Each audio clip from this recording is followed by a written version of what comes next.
Hey y'all. So I'm actually currently sitting in the clubhouse area of my apartment building. I was doing some homework, and I've been doing it for a while. And I just kind of was like, now's like the time when the reason I made this channel can be exposed, or like, I don't know, like this isn't I sat down, planned it out, like made sure I covered topics, put things in a positive light. This is I've had a really hard day. Honestly, right this second, right this point in time, I don't know anyone else that's feeling the way I feel. I'm sure the person's out there. And don't get me wrong, I've related to friends, family, many of times when things are emotionally difficult. But right now, this like reaction I'm having to events and whatnot, like I don't know how to navigate, and I don't know anyone who does. So I am always, and am still right now, super grateful and thankful for the support that my parents have been able to provide me all along, but also specifically with the different therapies I'm doing. I mean, like this week alone, I had the executive functioning meeting on Tuesday. Wednesday, last night, I had family therapy.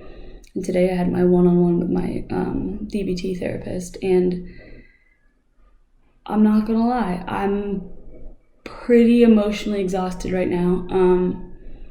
I mean, therapy is there for a reason. It's not meant to be easy. And I've been trying to remind myself of that like it makes sense that I'm upset or like on edge. But on top of that, just the other things in my life right now have been really difficult.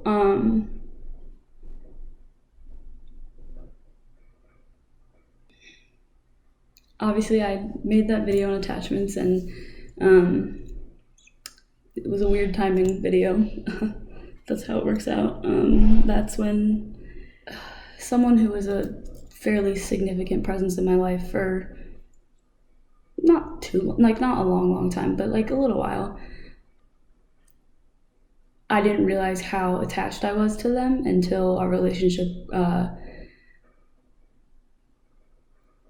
sort of just dissipated. Like the relationship I have with like one of my best friends from college, who I don't see her very often, we don't talk every day, and like that doesn't bother me, yet I'm also very, very emotionally attached to her as well. But in this case, I don't know, I kind of felt like a lot of things were coming together for me in general, and that's a really confusing moment or time for me, because it's like, did I think things were going well because I was relying on happiness from being with hanging out with a person, and that was my focus? Like that was like my put on the horse blinders, like that's all I could see, so naturally everything else was good? Or was everything actually going well, and was I truly happy with even like without that person? I struggle a lot with identity, and it's a piece of having borderline. But with that being said, part of the reason I get so,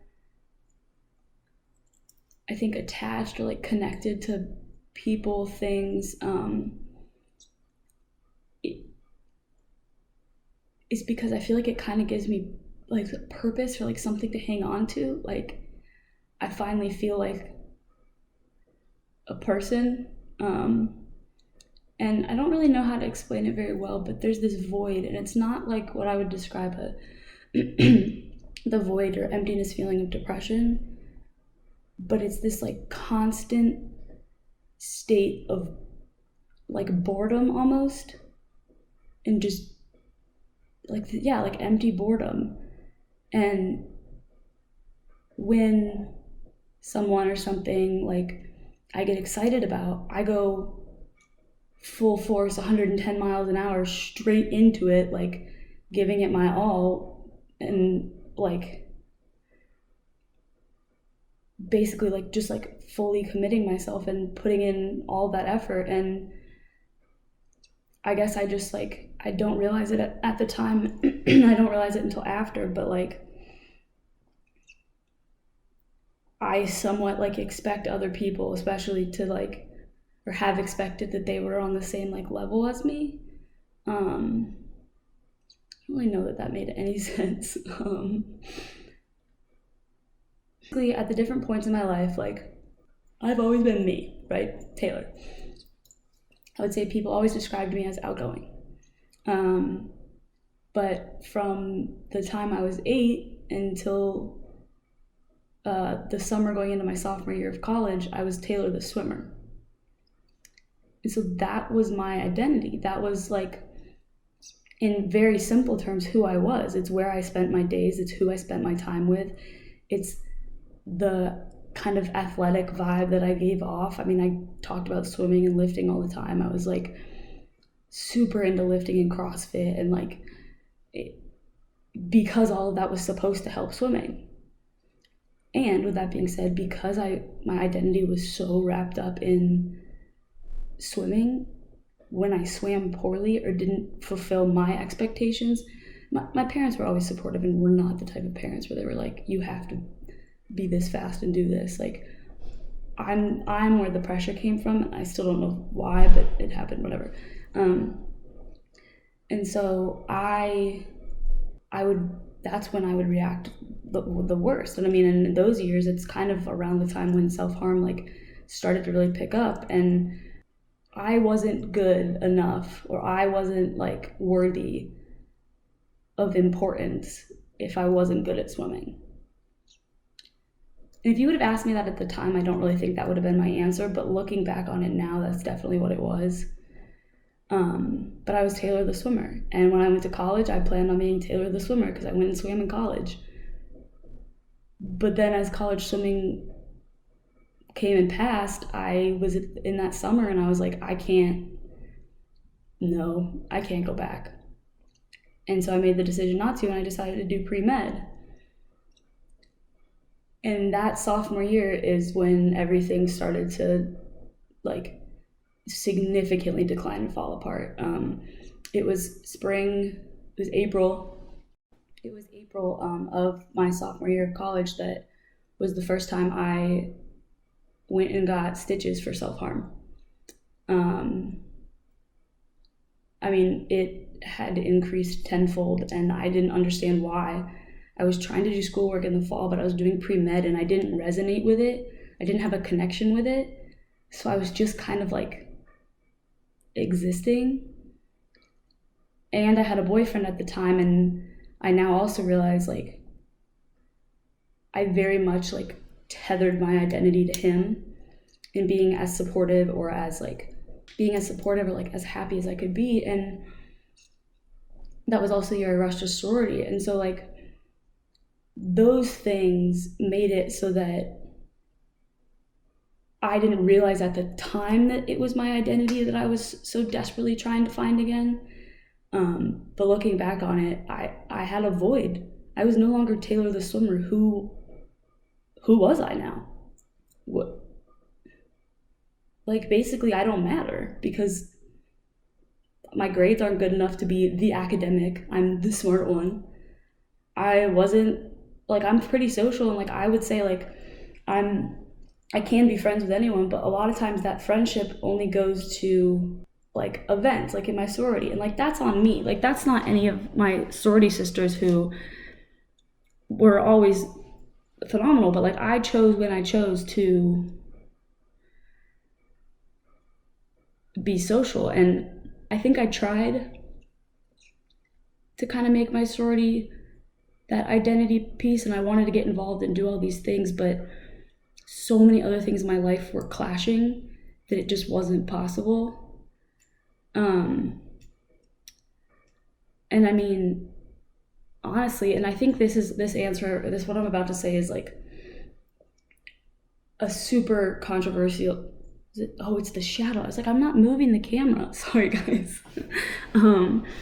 It's what I'm about to say. My opinion is arguably you know what I'm trying to say. But basically, I went without an identity until I was at my second PhD program in Columbus. And they handed me the packet that said, hey, we want you to read this tonight. Come back tomorrow and let us know what you think. And it was a packet entitled Borderline Personality Disorder. And I went home and I read it and I read it again and I cried the entire time reading it to myself, because it was, everything I was reading was terrifying, and it was all the things in my life or in my head that I could never put into words, and I just looked down at a piece of paper and literally there it was. Like, it was the words that I was missing. And so I think at that point in recovery, I don't really claim I was in recovery then. I wasn't. I say I was trying, but I was trying in the areas of my life that I wanted to and not the ones that I needed to necessarily.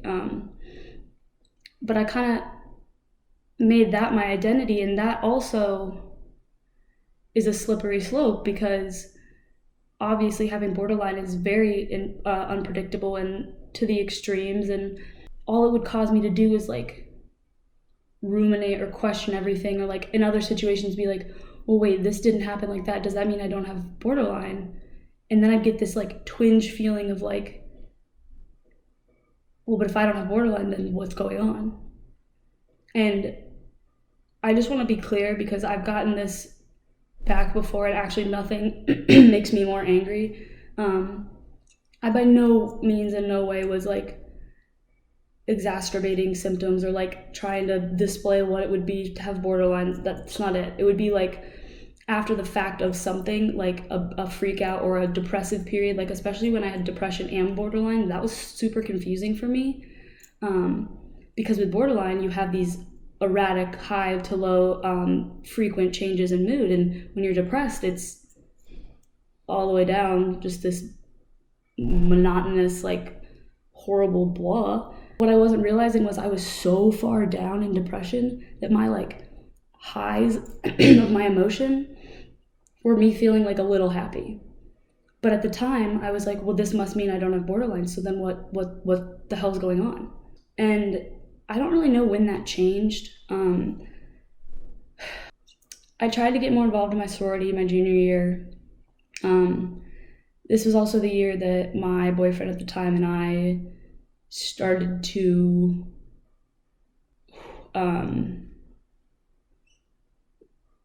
shit got bad. It got real bad real quick. And I guess not real quick. It was coming for a while. I just was naive to it. But part of my identity, like, and part of who I was to be with him. Like, support him, help him having a bad day. He was the person I confided in, like, all these things. And he was also so emotionally abusive and was gaslighting me that I just, like, again, just existed. And like, this is another period of my life that I don't want to say like I don't necessarily like remember, but I definitely have moved myself, I think, kind of dissociated myself from a lot of the feelings and memories at that time, because I'll make another video on this at another time, but when the person you love and think you want to spend the rest of your life with stops being the person you once knew and starts being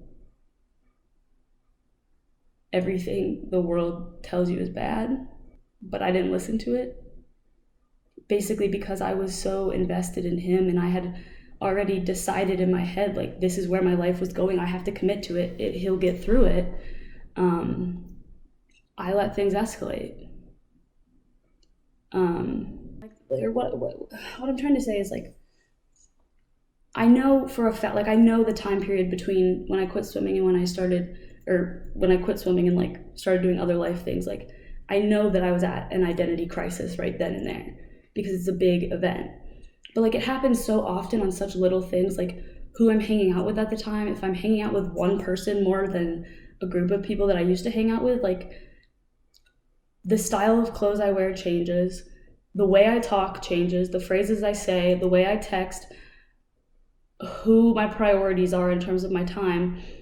But what's difficult about it is none of it's intentional. I'm not like getting ready to go to the bars and be like, oh my God, I have to look like so and so. Like, no, I'm getting ready to go to the bars, and in my head, I'm like, what's cute? What's gonna work? I think of that person, or I think of the people we're going with, or I text them and I'm like, hey, what do you think I should wear? And over time, I just enmesh myself into whoever they are and what they're interested in. Almost like what my mom used to say, Taylor, you're being too intense, settle down.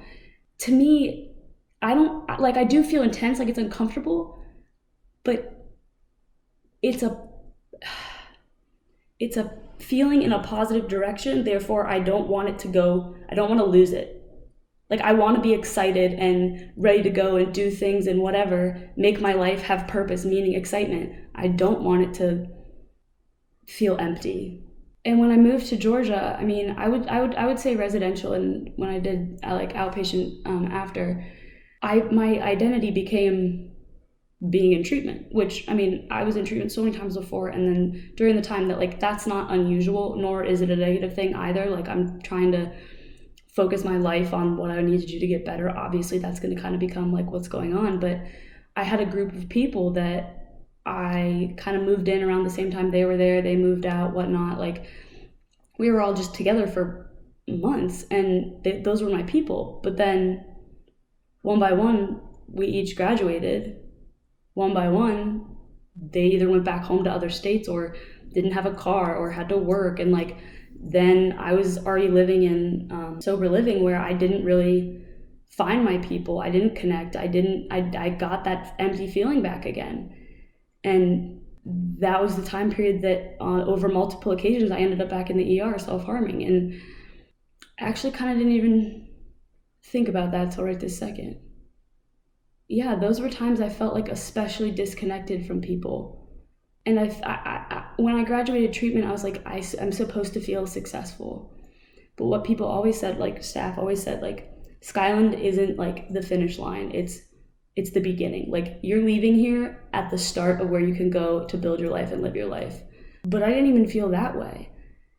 And living in sober living and those kinds of things, like, that became my identity. Like, but like, I would go to AA meetings and like, it just was a thing. And like, I had this like persona or demeanor that I was falling into, but I also had so many things going on that like, I didn't have time to be fully invested until I had a romantic interest.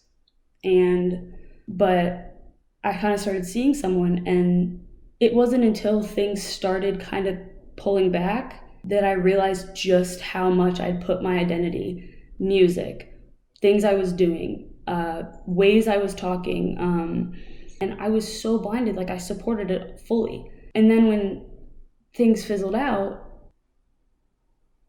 I didn't know who I was. And I think I didn't know who I was because it was also like one of the first people I trusted a little bit more in a romantic relationship way. And it kind of made me feel like I didn't meet the mark, like I wasn't good enough, that who I was wasn't important enough. And that's something I struggle with in a lot of areas of my life, but I get really frustrated because, I mean, I don't want to, like with all the things going on right now, I don't want to feel this way.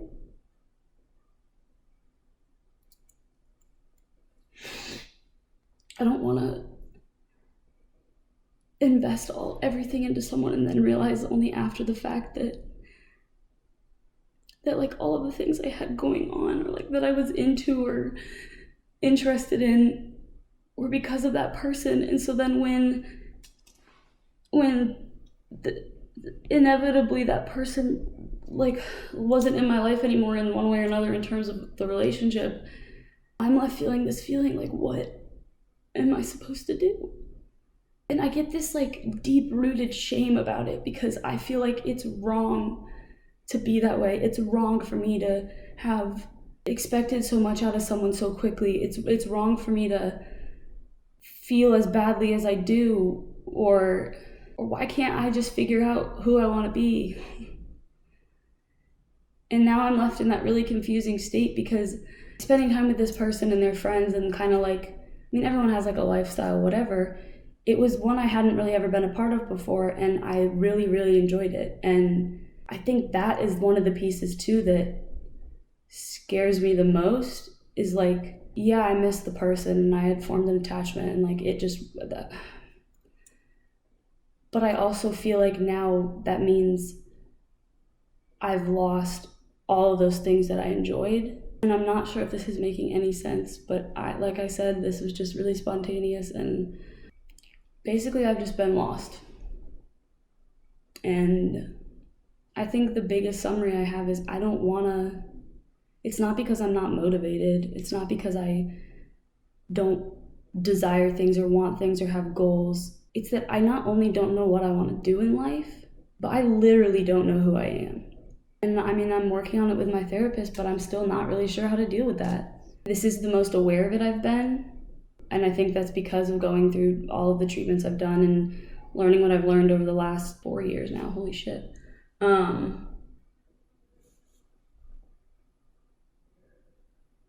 But I don't know what to do.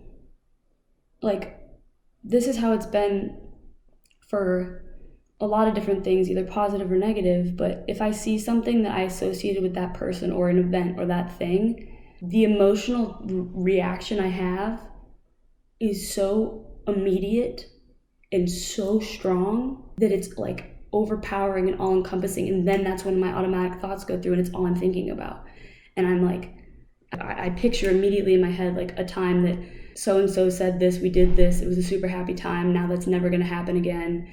And all because I saw, all because I saw a backpack that looked like theirs. That's a terrible example, or I saw a car that looked like the one they were driving. You see a car, there's thousands and thousands of cars and a lot of them are the same make and model. And so you see a car drive past and like, I don't want to be like, oh, well, most people, but from what I've talked to people about, they kind of are like, oh shit, so-and-so had that car, like, that sucks, like reminding me of the situation. For me, it's like you put wax and band-aids on, and then as soon as you see that, you rip it all off at the same time. So all of the emotions, the thoughts, and all those things are overpowering, and then it's like, well, what now? Like, I can do distress tolerance and try to calm myself down, but I'm really frustrated right now because it's not something I can just turn off, and I don't want to feel this way. And that's what my therapist was saying today. She was saying she was doing all this research for me, like she's amazing. But she was saying she was doing it because she can tell and she knows this isn't just a case of like wallowing, I guess. I truly want to do anything I can to not feel this way, but I can't find anything that works, and it just keeps happening. So I don't have an end or a summary. I'm struggling. And what's different this time is I have reached out to my resources and my therapist, and I think I'm doing a better job and I'm not falling back into old habits. But the one thing too that I think doesn't get validated enough is just because you're not falling back into bad habits doesn't mean that the emotion or the reaction you're feeling isn't as bad as it once was. Like obviously because I didn't self-harm, I wasn't as angry as I was that time, but I don't understand because the feeling feels the same. Well, that's because the feeling is the same. It doesn't have to do with, oh, it was worse because you chose to self-harm or self-destruct or implode or go do X, Y, and Z that's a negative coping mechanism. It's that you're feeling that feeling and you can still be just as fucking miserable. But just because you're not using a negative coping mechanism doesn't make it less valid. And that's what I keep having to remind myself of. And I'm not gonna lie, I really thought when I decided to talk about this, I was gonna cry a lot more through it. I'm not really a crier unless I get super, super, super, super angry. I'll cry when I'm sad. I don't really cry that much unless I'm angry. And this last week, the other day, the reality of it is I got back from class. I sat in the parking garage for 45 minutes crying so hard I literally didn't want to get out of my car because someone would see me crying, or I just didn't want to move. I was just crying. And I don't like being sad. I don't like crying. It's a hard thing to adjust. But I also just kind of wanted to make it clear that just because someone's posting a happy photo or talking positively, like, yeah, those were times, hours, days that I was feeling good.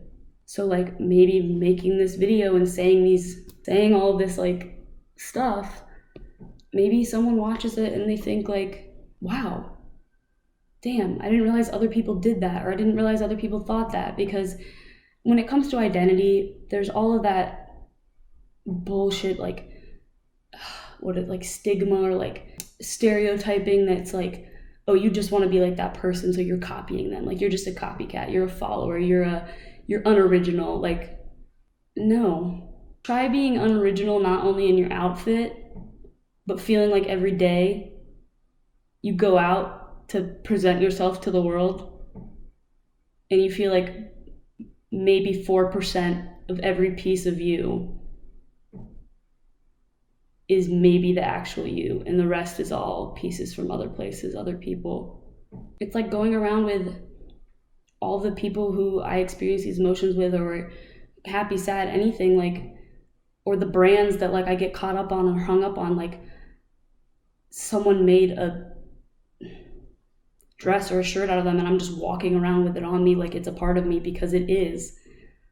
But the thing that gets difficult and the thing that I know I need to change is like, that dress can come off. That shirt, whatever that the person made that I'm talking about, like a quilt basically of clothes, a patchworking, that shit can come off, and then you're still left with that 4% that you think is just you. So that's all I got. Yeah, I mean, you guys have my Instagram, and I'll put it at the end of this video, and my email's on my page. Like, feel free to reach out, leave comments. I truly would love to hear what you guys have to say and talk to you guys like about something like this, or about even if you're having a bad day. Like, I just know that when I've had bad days, and even the random people, like even like a girl I literally have never met in my class on Monday, so I don't even remember what she said specifically, but I remember just getting like, oh my God, that was nice. I just want to help anyone in any way I can, and I'm by no means a therapist, I'm by no means a doctor, I'm by no means a professional, but I feel like I do have a lot of knowledge and shit experiences built up that, you know, maybe I can give some insight that took me this many years of suffering to get to. Anywho, if you stuck with me through this whole video, thanks for watching, because I'm sure it's like, I'm already thinking about how I'm gonna edit it, and it's just gonna be like thought, back to the other thought, to the forward, to here, and like, oh well, whatever. I'm not in it for the, I'm gonna make the best video ever. No, I'm in it for the, hey, this is why I made this. When I'm upset, come and talk on it and expose the uncomfortable feelings, thoughts, emotions, because there's nothing wrong with that. There's nothing wrong with exposing those thoughts and feelings. It's scary and it's hard, but I feel less like crying right now than I did at the start of the video. I still have those thoughts and the emotions, but I wasn't even talking to a person. I was literally just talking to myself. Well, talking to you guys now that you're watching. But I mean, I don't know. I feel like people are just like, you're so, which again, I'm not trying to say this, whatever. See, this is me having anxiety about people judging me. People are like, you're so brave, or like, I don't know how you do it, being so public and open about it. And for me, it's kind of like, this is the only way I've found to really try to be at least who I want to be, get out of life what I want to get out of it, and to feel better. It's kind of like the concept of volunteering. Like, that's actually something listed when you have like severe depression or all these other things. Like, helping other people is proven to make you feel at least some sense of like worth or value or like better. And like, I just think that can also be on a small scale of these social media platforms or Instagram or the person sitting next to you in class. Like,